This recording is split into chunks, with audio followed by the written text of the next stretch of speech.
Hello out there, guys. Welcome back to the channel.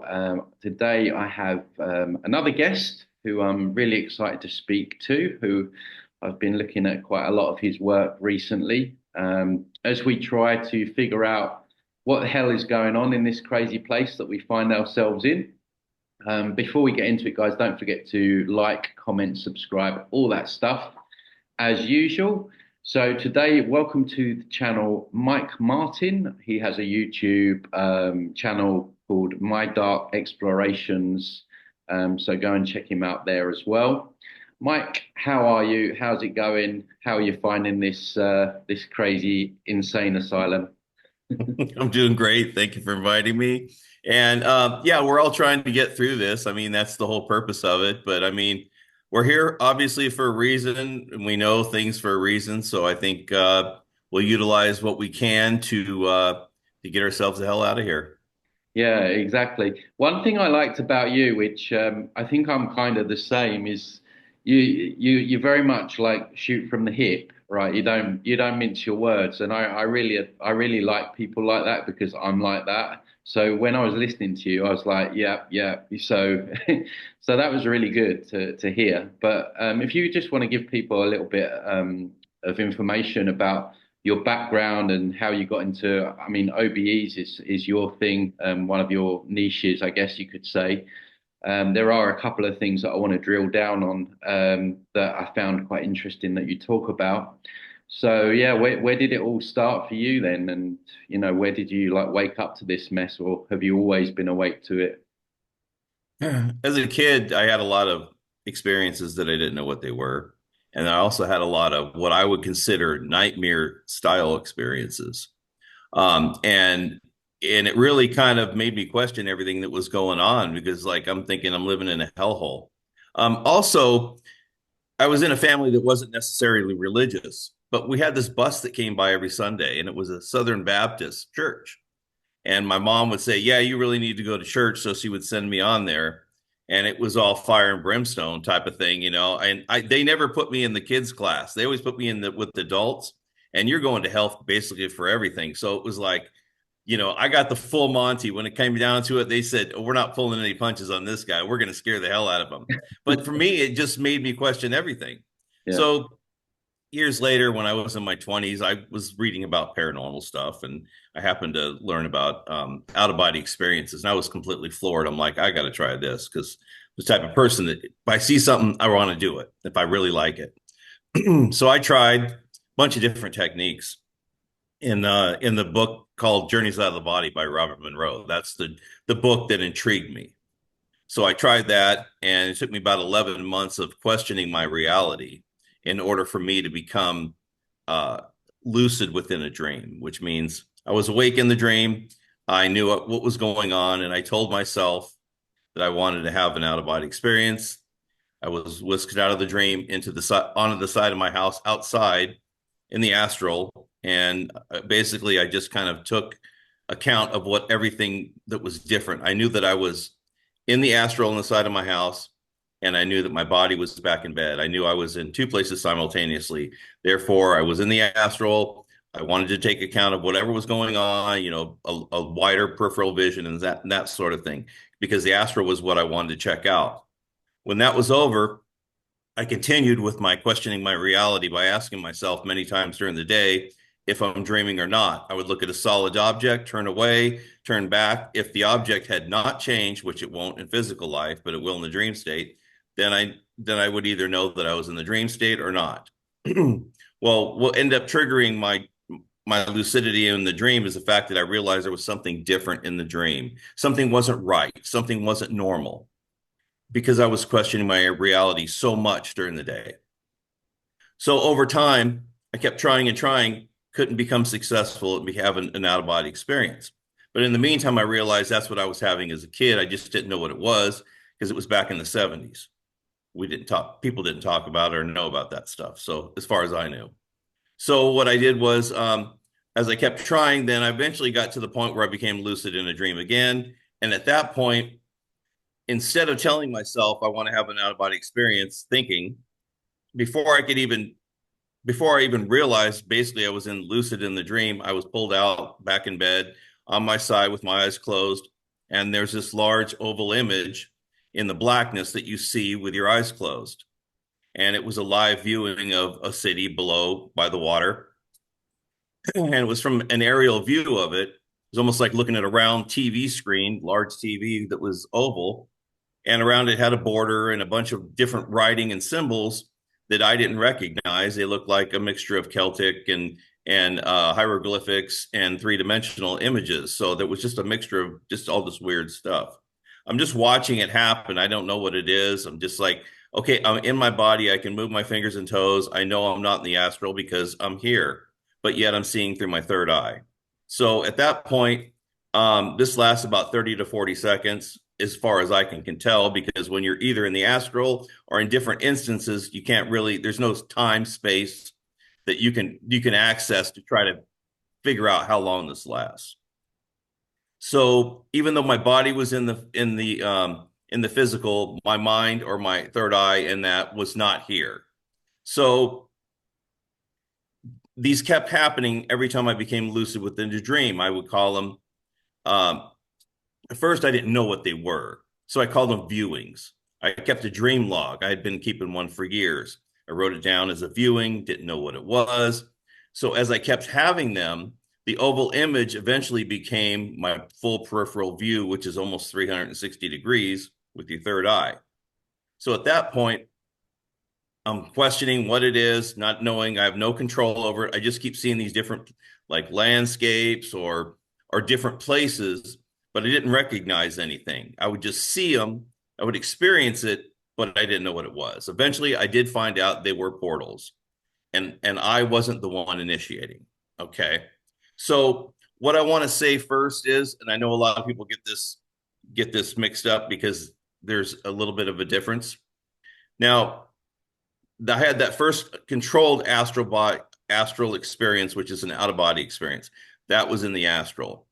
These portal experiences aren't in the astral and they're not within the astral. They're outside of the astral, whether they're in different dimensions, alternate realities, or they're here on Earth. I'm viewing them in different places.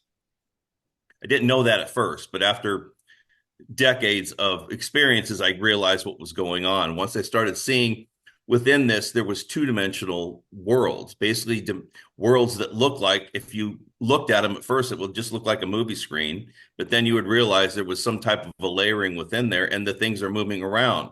Sometimes they look more along the lines of insects, and other times they would act a little bit different, but you knew they were alive because when there's a portal connection between you and somewhere else, there's an energy transference between. So there's communication that's non-verbal and that really you don't know about until you just start to feel there's different things on the other side. So a portal basically is a connection between here or where we're at right now and anywhere else. Now, it could be a different dimension. It could be another location on Earth. It could be anywhere else. But what it does is it brings here and there at the same point. So there's no point A and point B, point A and point B becoming the same place at the same time. So like a highway, so to speak. Well, actually, so if you were able to have a window that you can hold up, and as soon as you slide it open, anywhere that you wanted to see on the other side was there. Okay. So it's not like because we're used to, you start here and you end over here, and in between you've got this travel time. Well, with a portal, now when I tell people this too, it's a little bit confusing.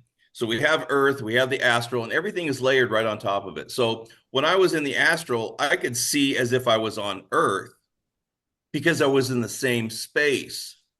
Okay. So, but other dimensions or alternate realities are still right here. But what I say is it's like radio stations. All the radio stations on the spectrum are pretty much at your tuner. But if you tune into it, you can only listen to one at a time. What basically the portal is doing is it's bringing two frequencies together simultaneously so that you can view or be on both at the same time.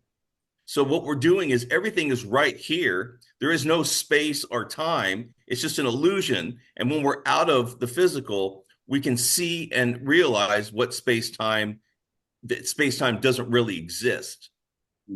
So the portal just brings them together. It allows an opening between two of them or more. So that's what I actually discovered as I was going through this process. So, and it makes it a little bit more understandable how things work and how things function. But when you step out of here, you don't even realize what's going on. So, like, for instance, for many years, I just experienced these. I had to become lucid in a dream. I experienced these portals, and that's how things worked out. But eventually, I noticed there was something within the daydream state that when we're daydreaming, there's something behind the daydream that's happening that we're not accessing. Our subconscious is accessing that, but we aren't. So it took me about a year of trying to figure out how to get back there, how to get behind the daydream. And eventually, what I did was I decided, hey, why don't I mimic the same feelings I have while I'm in this state of portals and try to utilize that same brain activity wave, and then I could access that. So I worked on that and was able to successfully find out that the subconscious, our subconscious, it's all of us, not just me. Your subconscious creates this dream state, and your consciousness is watching this movie screen right here in your daydream. You know, you're riding a bike or you're flying in a plane, and it goes behind that is your subconscious travels to other alternate realities in that, and it's communicating with either your other selves or whatever. So your subconscious is doing that. What I did, it was I allowed, because I questioned my reality, my consciousness latched on and followed the subconsciousness in behind the veil and was able to witness what was going on. But what happened was when my consciousness came back through the veil, it lost all, it's like bringing a hard drive through a magnetic field. It lost all the memory of that event. So after punching through that veil many, many, many, many times, I was able to bring back the memory of what was going on behind that veil, the subconsciousness was doing. And then I realized there's really nothing there that I thought it was going to be this groundbreaking, important stuff. And it wasn't. It was kind of generalized chatter that you would have with people that you knew that you were familiar with. So I was like, wow, there's got to be something more than that, because why would we be going there for just somebody just talking to me about normal stuff? I want to hear groundbreaking stuff.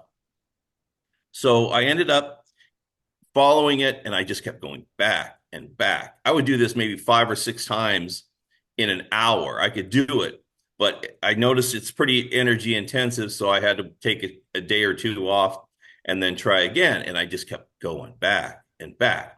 And finally, what I originally realized is that when you go there the first couple times and they know you're conscious, they say, oh, they lay out the red carpet and, hey, how you doing? And everybody is like the Astral. Everybody, oh yeah, you know, we're going to show you this, we're going to show you that, and we can show you how to keep these portals open. And I'm like, no, that's a red flag right there. I'm not going to do that. Yeah, I'm not even going to think about that.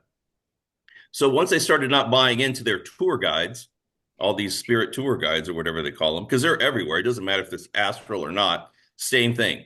Now, I want to state too that this is not on the Astral. This is beyond the Astral, either in other dimensions or alternate realities, because there's no two-dimensional realities within the Astral, and this is on a different level. So basically what I'm doing is I'm not taking my astral body. I'm fully awake, and I'm projecting my consciousness into these states. So basically my brain activity wave is probably near, or I'm probably most near the hypnagogic state when it comes down to what state I'm in. I go into that state. That's when I make the portal connections, which we all do.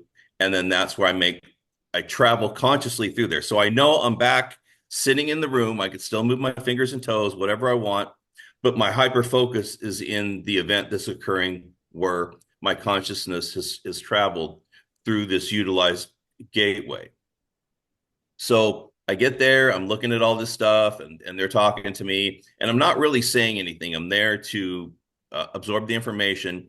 And also, when you first start going there, you don't have, it takes a lot of energy just to try to stay there without, because if you lose a little bit of focus, you'll end up back in the dream state, back to that movie screen. You know, it's easy to just drift right back into it because this is an illusional field that surrounds us, and it's very, very strong. So if you're not fighting it the whole time, the thing won't happen.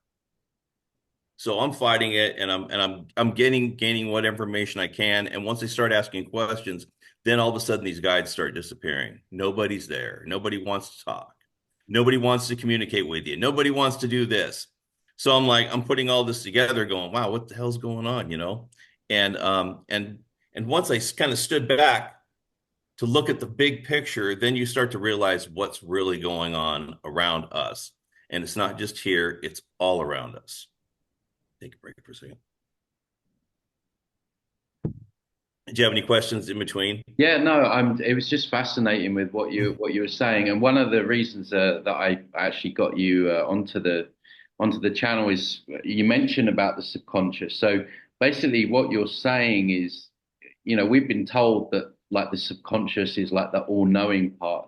You say that really that's just another layer of, I guess, the matrix. And I think you described it in one video of, you know, why can we not obtain like really key information if it's if it's all knowing? Like I think you said about, you know, where all the kids in the tunnels and stuff. We don't get that information from the subconscious. So you just elaborate a little bit more on that for us. Okay. I know your viewers are pretty you know, versed on a lot of the stuff, but we have three bodies. We have a physical body on the physical plane, astral body or spirit body on the astral plane, and then we have a soul on the mental planes. Now they all reside on those frequency realms all the time. They're just lined up and connected within a cord. Physical, spirit, and soul are connected all with cords. And within that, there's our consciousness is trapped within that. And then there's the subconscious that kind of oversees the whole connection system. Now, when you go to sleep at night, if you're not having a lucid or an astral projection where your consciousness has moved from your physical body, because you have an astral projection, your consciousness, which is the you, moves into your astral body, your spirit body, and then it travels and it's lucid and you know what's going on. You're aware of everything. Now, if you have a dream, generally your subconsciousness is in that state, in that body, and it's traveling. And what information it's sending you back, because if you've been on the astral, you know it looks nothing like your dreams. So what's happening is your subconscious is out there, and then your consciousness is still stuck within your physical body. Your subconscious goes out there and it feeds back all this trash and garbage, filtered junk that's your dream that means nothing. Because for decades I've documented my dreams, and there's just absolutely no information in there worth anything. It's a waste of time. What it is, it's to feed you misinformation about what's happening at night. It's all it does. Okay, so your subconscious is doing that. And also, it's sending you information and misinformation and programming during the night as well. Because if you think about it, when you're sleeping, your consciousness is just sitting there while your body's sleeping, and your subconsciousness is doing all the work. So it's in kind of autopilot, as if you were driving on a 100-mile trip and 30 miles of it you don't remember because your subconscious just kind of worked its way in, and your consciousness sits in the back seat and your subconsciousness is in control. At night, our subconsciousness is in control unless we're lucid, or whether we're available. Our consciousness is in control, which it normally isn't. So there's like 8 or 6 to 10 hours every night that you're allowing it to reign free on your system. So the subconsciousness also, and I said through the dream state, it all goes out there. During the day, every time you lapse of consciousness and everything, it's going out there and doing all this stuff, and it won't give you that information back. It won't allow you to know what's going on. It's blocking you. It can go through the veil, but when you try to go through it, then it's a whole different story. It's all set up to where I classified the body as a prison. The three-dimensional body is a prison. The astral is the prison yard, but that's also where the whole communication system is. It's like the agenda rains down from the astral onto the physical. So the subconsciousness is based in ether. Ether is the basis foundation for everything. And we have an etherical database, which is ether is an intelligent energy. And what it does is it absorbs all the information. The subconsciousness is connected to that. And all these spirit guides and beings are all connected to it. So what they do is they all feed off of that. They know our emotions, our feelings, they know our past lives, they know everything about us. So when you go there, obviously they're going to play you like a piano, because they know more about you than you know about yourself. So the subconscious is the overseer of everything. It kind of branches off, Mm. you know. And I know that you've got, I think you did a show one time on that lady that was doing the past life regressions or whatever. I can't remember her name. I've done so many. Yeah. Dolores Cannon. Yeah, Dolores Cannon. So I had heard something from her, and I put it together pretty quickly. So she went to one person, and she was getting, I guess, Einstein or whatever is this thing, and then she wanted to continue, but the person couldn't continue. She went to somebody else, and the Einstein was there again. So I'm thinking, okay, well, the subconsciousness is feeding all these people and all these past regression things. So of course you're talking to. It's like you're talking to the same squawk box. Yeah, You so know, that's why it's channeling is so, you've really broken down, because I say channeling is a no-no because right. chances are you're channeling entities, but you've actually given the technical analysis of what's going on, explaining that basically the subconscious is still within the realm of this matrix and its controllers, if you like. So the information that you're getting is their information. Right, because it controls the realm. It's I would say it's the subconsciousness is a universal, and it's the warden that oversees everything that happens. Now, when I say it's, people say, well, it's like an AI program. Well, you have to think of, okay, so what we see as AI, think about a million light years beyond that. Okay, that would be because it's an energy based system. It doesn't have a computer network or Ethernet cables or wireless. It's in full control and full connection of everything, including us. So what happens is it's overseeing and overseeing. So it's called the enemy within. It's within us and it's without us. So you can't get more intrusive or controlling than something that lives within you and something that's in control outside. And everybody is all connected. There's not anything you can think or say or do that it doesn't already know what you're going to do or what's going to happen. And since there's no time space, and we're limited to time space understanding within the physical, it's far beyond that. So it already knows it already figures out what's going on beforehand. It can kind of predict what's happening. Mm. So and We have literal computers that do that now, don't they? right. These algorithms that predict, it's like as above, so below. I actually wouldn't be surprised if it doesn't work this way. So let me remember, you remember when they had a lot of radio stations and they had something called a time delay. So if somebody said something, they could blurt it out before it actually hit the waves.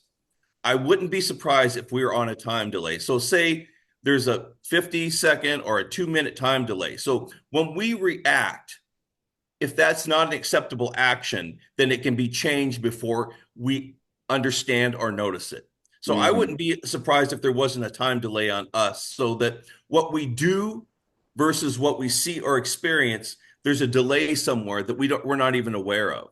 Mm. I think that's why time space exists, so they can fix a lot of what happens before it's understood or before it's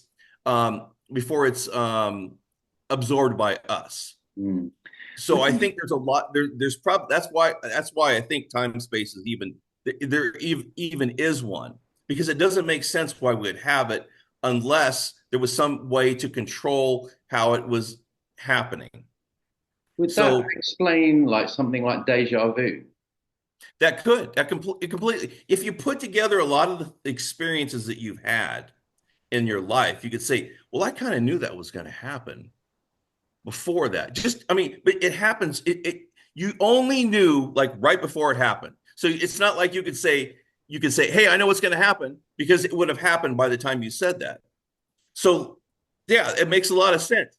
Time delay would make more sense and fit the bill than a lot of other things that information that we get from it, Mm. because we understand time delay. We understand how that works. The action occurs, and before it's received. And too, is when I say something, it takes a couple milliseconds before these waves hit your ears. So Mm. there's a time delay in between me speaking and you hearing. So they could easily, you know, since we were born this way, we would never notice it. because your brain will make up and fill in things, you know. But for us, you know, I mean, for them, a millisecond could be 3 years because time space doesn't exist. Mm, So even if there was only a time delay of 5 milliseconds, it wouldn't matter because outside of this realm, 5 milliseconds could be 2 years. They have plenty of time to make changes. mm, So when absolutely. I'm conscious within other realms, when I'm there, the first thing, and I didn't think about it when it was happening because it's just not something you think about until you question it.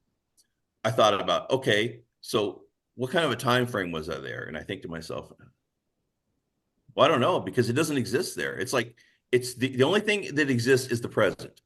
What's happening now is the only thing that exists. What happened right that just happened before that or after that doesn't make any sense. It only just, you know, it's only, and then if time space doesn't matter, and also everything seems to happen in the present in that one spot. You don't, there's nothing outside of there. It's only what's happening right here. So we think about space and time as one thing, but there it just doesn't exist. Mm, And also there's no gravity, there's no, because none of that exists because it doesn't make sense. And when your consciousness is there, you don't have worries, you don't have anger issues, you don't have all these random gunshotting thoughts jumping all over the place. None of that stuff happens because mm, you don't have those are physical attributes. You know, your feelings, your emotions, and all this stuff, those are physical things. And when you step away from that, they don't exist. mm, It only exists within the now and what's happening right now. And so when we don't have all this physical baggage, you know, all these physical attributes or these, you know, these physical laws, things become so much more clearer. You don't have that to deal with. mm, And I think that's why a lot of the baggage, like emotions and feelings and that sort of thing, are piled on us because they want to keep us in that, what I call the pit or in the game. The game of life is where they want to keep you. They want to keep you within your little box because your box is your box of limitations and understandings. And the smaller they make that box, the more you're limited. And then you think, well, I don't have any control, and you know, I can't affect anything outside of me, and this is the only the governments can do that, or mm, oh, if I had a lot of money, I could do that. We make up all these excuses for us to stay within that box. It's our comfort zone. Nobody wants to step out of their comfort zone. Nobody wants to stand up and say, no, I'm not doing that. I don't give a shit what you say. I don't care how you try to manipulate me. That goes against my personal morals. And the line in the sand is there, and I'm not going past it. And neither are you. You know, people need to stand up and they need to realize what's going on. But if we all don't stand up, then there's no reason to complain about it because you're allowing it to happen. We've allowed ourselves and our governments and everything to take advantage of us because we chose to remain stupid is basically what we are. We're remaining stupid because it's comfortable. mm. You know, Yeah, we have to get ourselves involved. yeah, absolutely. I mean, I talk about, you know, we have to become sovereign in this realm first before we can even think about, you know, being sovereign in the next realm and escaping and all that stuff. And you kind of say the same kind of things. You know, we've got to, you know, do that job here right now. We we have to live here and be here every day here on Earth. You know, everybody wants to look at the astral. They want to look at the mental plane. They want to look at 45, whatever. They want to look at all these different places. It's like, okay, well, if you can't make this place habitable, then how do you think you're going to do it anywhere else?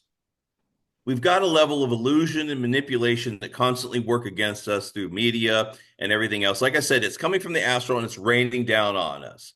We have all these controllers here that are controlling things and trying to make it worse and worse. But we're the majority. We are by far the majority. We could make a choice to change right now, today. And within a short amount of time, if we're not fulfilling the needs of the agenda, then it can never happen. Mm, But instead, we sit back and go, "Oh, look, they burnt down another, you know, packing plant. Oh, look what they did over here. They added another tax. oh, they're doing this, oh, they're doing that. And instead of doing anything about it, everybody just says, oh, we're just going to follow the mainstream media and just complain about it. And it's just a perpetual cycle of junk that's never going to end, because you're not going to put an end to it, because you're not going to get involved. Mm. Tell everybody, you have to first you have to get yourself straightened out, because if somebody can walk up to you and go, hey, I really don't like your dress, or you're a jerk, or whatever, and it can set you off, that means that person has just controlled you. You've allowed them control of you, which means you're not in control. If you allow the media to cause fear and anguish and anger in you, then you're not in control of yourself. You're allowing other outside sources to control you. And it's the same thing with the subconscious. The subconscious grooms you to feel emotion and all this stuff. It wants you to be needy. It wants you to be independent, because if you're it wants you to be dependent. If you're independent, you think for yourself, Mm. and you will commit to things, and you will follow through on things that you know are good versus bad. So drug abuse that are being pushed by the system and all these other things, they want you to fall in line, because people who are dependent will do whatever they're told. People who are independent are thinking for themselves, and therefore they're going to go on another path. Mm. And by being in control of your feelings, your emotions, and your thoughts means you are becoming in control of what's going on. And people are always concerned about, well, how can I do things spiritually? Well, spiritually is spirituality is basically freedom to me. That's my definition of spirituality. It means you're a free individual. We're not all one. We're all individual consciousnesses. We're energy sources. We don't have a body. So the physical body is not ours. The spirit body is not ours. The soul is not ours. Those are bodies that have been posed on us, because we are consciousness, an energy source. We don't have a body. We don't have a form. We are pure energy. We are creators within ourselves. We are like saying we're many suns. We're energy sources surrounded by a blackness that absorbs light. And that's our situation right now. We have a blackness that completely engulfs us and absorbs all of our radiation, all of our energy in order to exist. So we're basically feeding this blackness as prey and predator. We're right now the prey and they are the predators. And that's the way they look at things. And that's the way we need to understand where we're at. Because what we need to do is flip it. We want to become the predators, because there's a reason why we're dumbed down. We're mind wiped. All these things that happen to us before we're here, because we end up just being like these innocent babies that have, no strength or anything. We have to start from the beginning every time. And it's ludicrous. We start all over every time. And there's a reason for that, because anything you happen to learn towards the end of the other previous life, they want to erase that so that you don't carry that on, because eventually you can build up. Because what they do is the tools that they have against us are manipulation and knowledge, wisdom.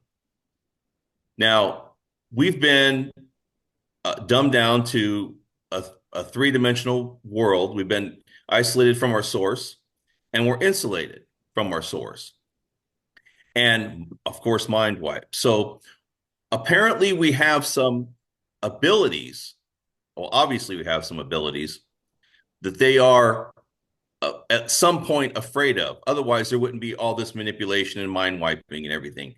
There has to be something there in order for them to fear, because otherwise they'd just walk in and bulldoze right through us and make us do what they want, and there would be no reason to manipulate us. So we have this ability, and all we have to do is find it. But the only way you're going to find that is look within. You have to dig deep within. And the farther and harder you look, and the more you put into it, the more you're going to gain out of it.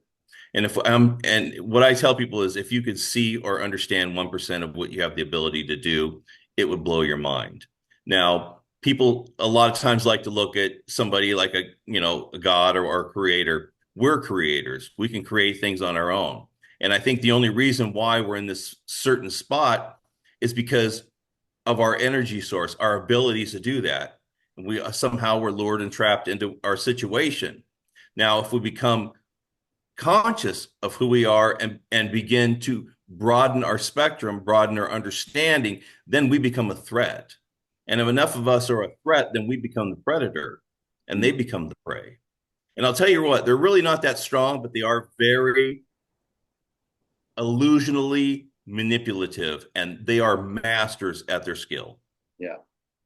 Yeah, I always say that. I always say that I hate what they do, but you have to tip your hat at how they've done it. You know, the layers of deceit and just there, you know, talking about this is something I've been talking about a lot recently, is standing up for ourselves. You know, it's almost like we're kind of fearful of doing that, you know, and the whole agenda is to get us to stand down. I mean, you look at the new age, I mean, it's all about getting people to just stand down and accept. And I think you're right. I think they know that where the power truly lies, and you know, from all the mind wiping and the lies and the manipulations, we've forgotten that over time we've become so disempowered, and you know, I call it little me syndrome. Like, what can I do? And that's what we got to move out from. But there's one thing that I just wanted to pick your brains on because you touched on it, but I just wanted you to just sort of elaborate on it a little bit because I know probably people in the comments may ask. You mentioned the astral body, the soul body. Obviously, the physical body is definitely a prison. It's even got a nervous system, like, and it's telling you again, it's like a system. But you say that they're also traps as well. And the word that came to me when you were describing was straitjacket. Is that basically what they are? They're just more layers of entrapment, so to speak. Yeah. And I've been asked this other question, and I'll kind of try to correlate it in with that. Somebody asked me, do you think this source, I mean, this darkened source created this system? And I thought to myself, it's pretty damn elaborate. Why would they need all these different layers in order to create this system? So I don't think they created the system. I think they hijacked it. So I think originally, maybe the reason behind having the three body system might have been for growth or something of that nature. I mean, that's the only thing that would make sense. We don't need any of that for the purpose that we're living in right now. But since we're in this situation, yeah, they are like a straitjacket. So it's like you take one straitjacket off, and then there's another one, Mm. and then you get that one off, and then there's another one on there. And the reason why I say this is because through my experiences, I'm traveling utilizing my consciousness only. So I'm not in the physical. I mean, it's travel beyond the physical, beyond the astral, and beyond the mental. So I'm not using any of those bodies yet. I can still utilize telepathy. I can still utilize travel.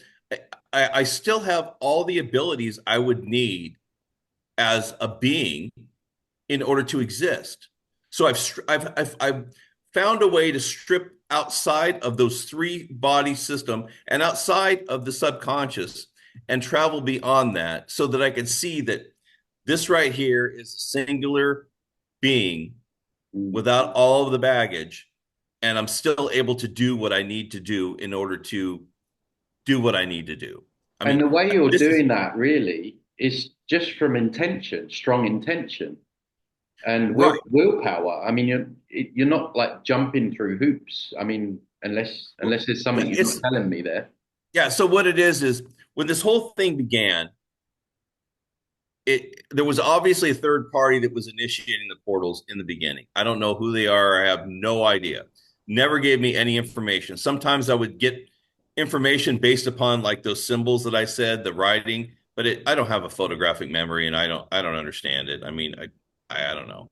They never gave me any information. Basically, what they did was they showed me over and over and over these portals. And eventually I said, when they stopped, I said, well, how's it? how does that work? Maybe I can do it myself. After a couple times, I I just said, well, maybe I'll utilize the feeling I had when I was in that state. So I duplicated that and I was able to duplicate the opening of a portal and I was able to support it myself. So basically what they did was we're going to have you experience this over and over and over until you learn for yourself. And then if you're smart enough to figure it out, then you'll do it yourself. If not, then that's your problem, whatever. But so I figured it out, and that's why I duplicated that in the daydream state. So what we're doing is, and it's not uncommon because obviously it's happening naturally, and the subconsciousness is doing that. So it's not like it's unnatural for us to do it. It's just that we have to learn or have exposure to it in order to learn it. So so basically that third party stepped back. So They who was this third party? You I said don't know. I have absolutely no idea. A couple times they've shown me some things at some locations that I don't know where they're at. I mean, after the fact. And what was happening too is about the same time that I discovered these glimpses, I started having these like nightmarish things started to happen again as an adult. And I'm like, you got to be kidding me. This is, you know, so the darkness started coming into my dreams and then I would become awake and then it would be pulled out of my dream into a portal. And what was happening is every time those experiences would start, because because you start to get, your energy starts to raise in your body, like you like the hair on the back of your neck starts to raise when you get in a situation where you feel threatened. Well, I kept getting pulled out, pulled out, pulled out, and eventually I got desensitized to it. And then I finally met one of those dark beings face to face, and I turned my back on it and I walked away. I was completely lucid. What it was doing, it was training me to become desensitized within those situations. That's why we can't show fear, we can't show emotion, we can't show anything when they're within the presence of any of these beings, because then we can't feed them, we can't give them what they want, because that's their whole idea, is to intimidate us to get us to do what they want us to do, and I'm not going to do it. So that was pretty much it. I never got to see who they were or get learn any information about it. I have absolutely no idea.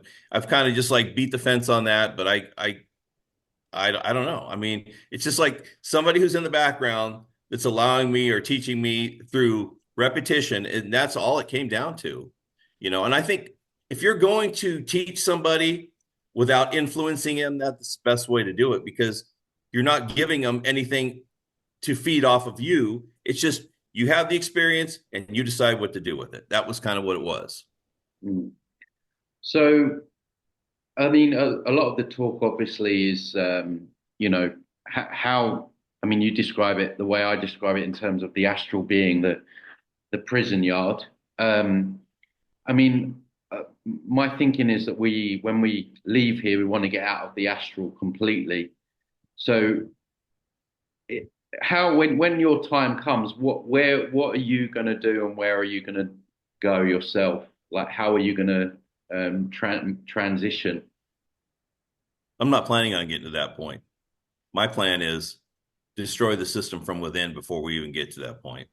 Okay. That's my plan. And because I know a lot of people think, I'm just going to go there and say no, I don't want to do it and that sort of thing. But I know they're illusionary tactics and I know how strong they are. And even in the dream state, I still am affected by it at times. So I know that it's a very strong battle to fight. And sometimes it seems like the harder you fight it, the more they turn up the volume. You know what I mean? They're just going to it's like they can go up to 1 million and you could probably do about 150,000. And that's, it's like you just keep putting forth that effort and they just keep turning it up. It's like, okay, you think you got to a certain point where no, we're going to turn it up a little bit more. And you're like, oh my God. So what I'm thinking, I'm not going to fight them at their own game. That kind of seems to be what they're inviting. It's like, they're just, they're luring me into fighting them at their own game, which is a bad idea. So my idea was, okay, well, how do we, from the inside, which is the best place if you're going to hack into a computer system, it's always from the inside. So I Absolutely. said, this is the perfect place. We're Let's like do it. hackers. Right. Exactly. So what I said was, as soon as we get in control of our thoughts, our feelings, and our emotions, we begin to get control of ourselves, which is basically fighting the system. The other question I had was, hey, so how can we disable them from in here? And that's what I'm working on now. How do we disable the system from within? And I know it's possible. We just have to know the correct way of doing it. So that to me, okay, so getting one or five or 50 or 500 people out of 8 billion, that's nothing. That's nothing. I'm sure there are people who've gotten out of the system, but as soon as you get out of the system or find a way, they're going to plug the hole right behind you. It's like escaping from Alcatraz. As soon as that happens one time, then you're not going to have that opportunity again. It's going to be gone. And besides that, the system works against you. So I don't work in private and I don't work in silence because I already know the system knows what I'm thinking. So whatever system I find that I'm going to utilize is going to be well known, but there's not going to be anything they can do about it. So we have to think, instead of fighting them, let's create a lure and a trap, or create a system that no matter how much they know about it, it's not going to, they can't do anything about it. And I think the worst part about the whole system is the more we know, the harder it is for them. So right now, us doing what we're doing is helping the cause. And once we have a solution at that point, then we can begin to chip away like they do our freedoms. We're going to chip away at their system, and they're going to watch as we destroy it from the inside. And there's not a damn thing they can do. So I think my overall outlook on it is I want them to watch and see how we destroy their system from within. And there's nothing. It's just like our lives. It's like a slow train wreck. We see this happening and we can't seem to do anything about it in our lives. And yet our freedoms are taking a dump and the economy's going to, shit and everything else. We can't seem to do anything about it. That's why I want them to see what we're doing to their system. Mm. We're going to bring it back under our control, but at their expense. Mm. And I think that's the way to get 8 billion people. Because if we destroy the system, then there's no more bondage. There's no more oversight. There's no more of this. We can choose where we want to go at any point in time at that place.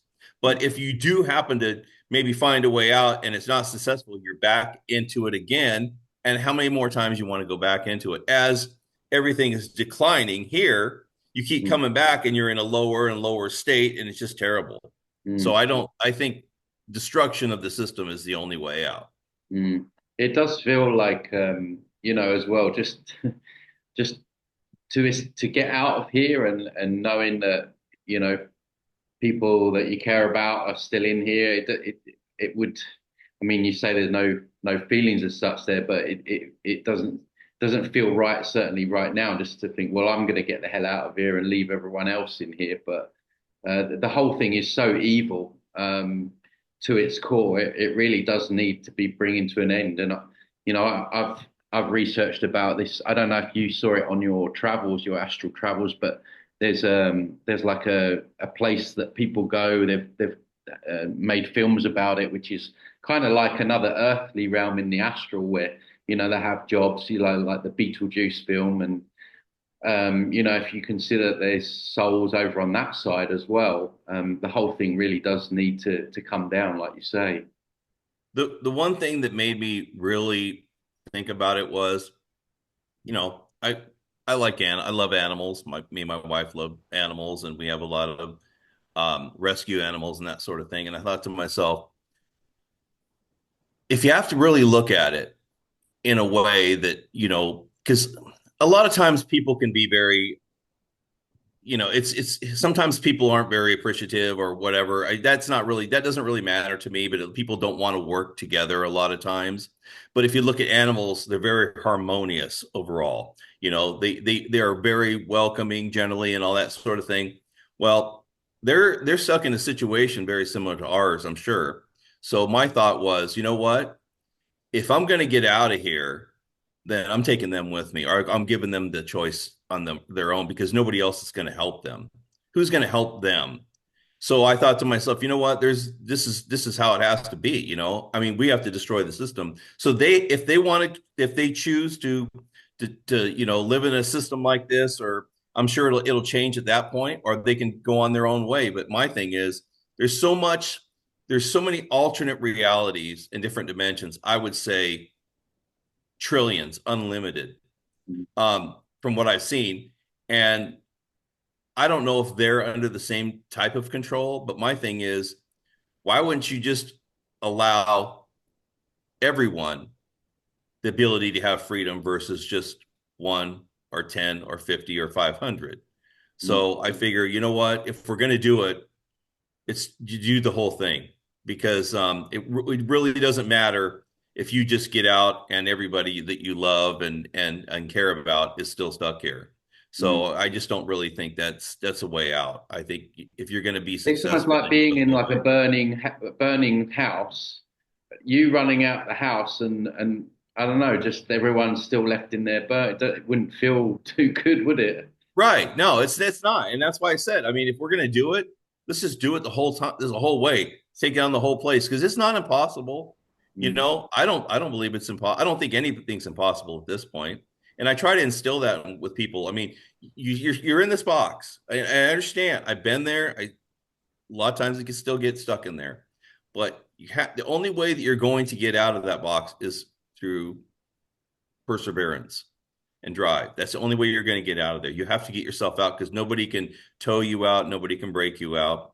And if you want to look for a hero in your life, then you look in the mirror, because you are your own hero. You are your own savior. You are the one that is going to get you out of where you're at. And Mm. if you want to be better, then you have to make it better. Yeah, and they love presenting the savior programs in all forms to us, don't they? If it's not spirit guides, it's it's the next politician. Right. Well, There's always a savior, isn't there? You yeah, know. I mean, like I tell people, it says, if all these supposed angels in the astral or in wherever were so good, then all these spirit guides and stuff would be helping the psychics find the 460,000 missing children in the United States every year, or producing free energy or whatever. It's all a scam. I mean, if you want people to buy into a system, you always, you're gonna lure them with honey. You're Mm, not going to use salt. You know, absolutely. you're always going to make it sound like this is the best way. Everything is great. Where everybody's going to be happy. You got to sell it, because you go to buy a used car. They're not going to tell you how crappy the car runs. They're going to give you all the highlights of what the car is, even if it looks like junk. They're going to sell you on it. Yeah. It's frustrating that we keep falling for it, though. It really is. I mean, I don't know how long you've been in this for, but I've been in it like getting on 12 years now, and it's the same every year. The next politician comes along, and he whispers a few sweet nothings in their ear, and they're on board. It's like people are so Oh, goddamn desperate. People are yeah. desperate, and I get it. It's people are looking around and seeing what's going on. I get the desperation, but there's just wolves in cheap clothing everywhere. And even within like the truth movement is so infiltrated as well. So it's people have really got to, yeah, like you say, become their own savior. They're smart enough to corner the mark on everything. So what they're going to do is they're going to play the left, they're going to play the right, they're going to play the top, the bottom, and all the sides. So that even if they don't agree with it, they're still covering it, because that way they can manipulate it to where everything happens to go all to one side and you just don't realize it. So people are gullible because they want to rely on somebody else in order to save them, or the aliens or whatever. They're going to come down and sweep everything up and make everything great and happy. What I tell people is, every being everywhere, no matter if they're here or there, they all have their own agenda, and there's no way that you can know what that is. Never. That's just the way things are. It's no different from people. You can meet somebody on the street, but you don't know if you can really trust them, because you don't know their background. You don't know them. So why would you trust anybody else outside of there? I'm And they certainly want going to you. have some trust issues when I end up leaving this place. Right, right. I mean, that's the thing. If you have a criminal who's trying to take advantage of you, the first thing they want to do is instill your trust in them, so they can manipulate you, and that's the whole point behind it. And they're very good at it. And And I mean, they're masters at it. So that's why you keep falling in that same hole because you've been programmed to do that. Like if a kid gets scared, he runs back to his mom. You know, so what you're doing is you're running back to your programming. Every time you get fearful, you run back to your program. Oh, that's the safe place. I know that's where I need to be because that's where I feel safe. And I know that's right. And this is where I'm supposed to go. And this is who I'm supposed to turn to. If you get hurt, you call the hospital or ambulance. You get wronged, you call the police. There's always somebody to call. You have to depend on everybody in order for you to function in life. And you just feel that you need somebody to always turn to. And that's what people do. Mm. Yeah. But you need to be independent and depend on yourself. Yeah, absolutely. Well, I think that's a good place to finish up. I could speak to you for hours, and if you in reality these things could go on for 10 hours. You could chew the fat for ages over all of this stuff, and I've still got loads of other questions. So we'll get you back on in the future. But just, I know you've written a few books. I know they're on your Rumble channel, and are they on your YouTube channel as well in audio form, or people can Yeah, buy two of them? them are, but I have the links, the Amazon links in the descriptions and also in the description on the YouTube channel. Okay, great. Well, I'll put all the links in the description. But yeah, Mike, thanks once again. It was really good to meet you and some incredible information there people can digest. And yeah, thanks for coming on. Well, thanks for having me. It was a good conversation. I appreciate it. Thank you. Thank you.